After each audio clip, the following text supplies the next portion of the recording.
Welcome back, everybody. Today, we're going to be talking about three important tax deadlines, two of which are looming over our heads as we speak. And the other one doesn't happen until after the first of the year, but it's important to plan for it right now. And the first one is September 15th. This is the extension deadline for partnerships and S corporations, which are Forms 1120S and 1065s.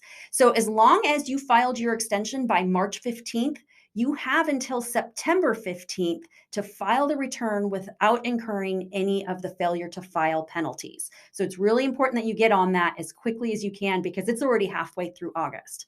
The next deadline, which is just as important, is October 15th. And this is for individuals who filed their extension by May 16th.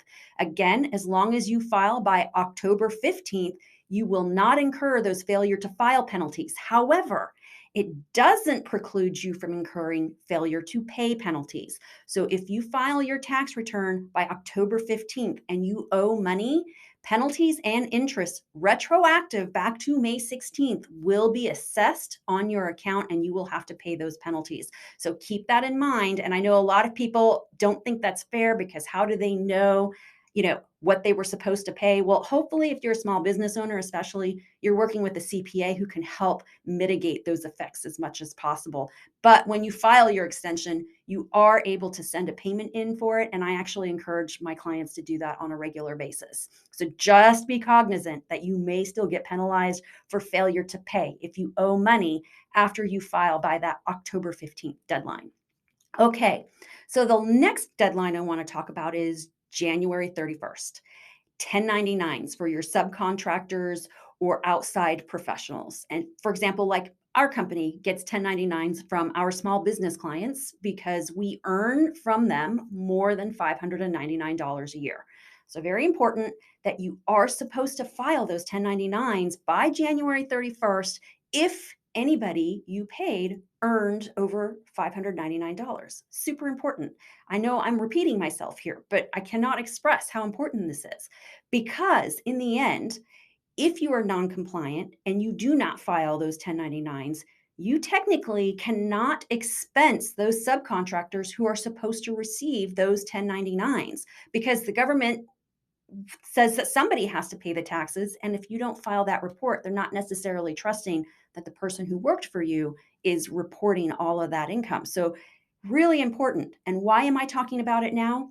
Because one big thing that tends to happen in the small business world is they don't collect the information of their subcontractors. They don't request a form called a W-9, which gives them all of their information so that we can file the 1099s by January 31st. So that's number one. What happens is come January, all of a sudden, everybody realizes they need to file 1099s, but they don't have the information because they didn't collect EINs, social security numbers, names, addresses, all the things that we need in order to file a 1099. And it becomes a rat race, which is actually why we don't process 1099s out of our office. We have them go to a payroll company to do that because it's just too crazy. And our focus needs to be on closing those books for our clients. So that's number one. You need to start getting that information from your subcontractors. Now, I know that I said that the $599 was the limit. So anything $599 and below, you don't have to file a 1099, but you should still collect those W-9s even if you don't think that person's going to get a 1099 because you never know. You never know. Somewhere down the road, you may hire them again. It's important to collect the 1099s or the W-9s, and I actually recommend to my clients that they withhold the first payment until they get that W-9. So again, just remember, if you're not compliant, technically you're the one who has to pay the taxes on that income by not being able to take it as a tax deductible expense. The other thing that we run into, and we start badgering our clients about this around the October timeframe, is we need to be able to close your books. And sometimes clients allow questions that we have to build up. And at the end of the year, we're not ready to help them with their 1099s because we have all of these ask clients, which could include a lot of questions about subcontractors because we don't know what's going on there. So start planning for that now. Start getting on top of the questions your accountants may have about your books. Get those W-9s and make sure that you stay compliant so that you can try to make January as smooth as possible. I mean, January is always nuts, but there are things that you could be doing to make that just so much easier on yourself. And I did mention earlier that we actually don't process 1099s out of our office because it gets too crazy. But I do recommend that you work with a payroll company to help you file those 1099s.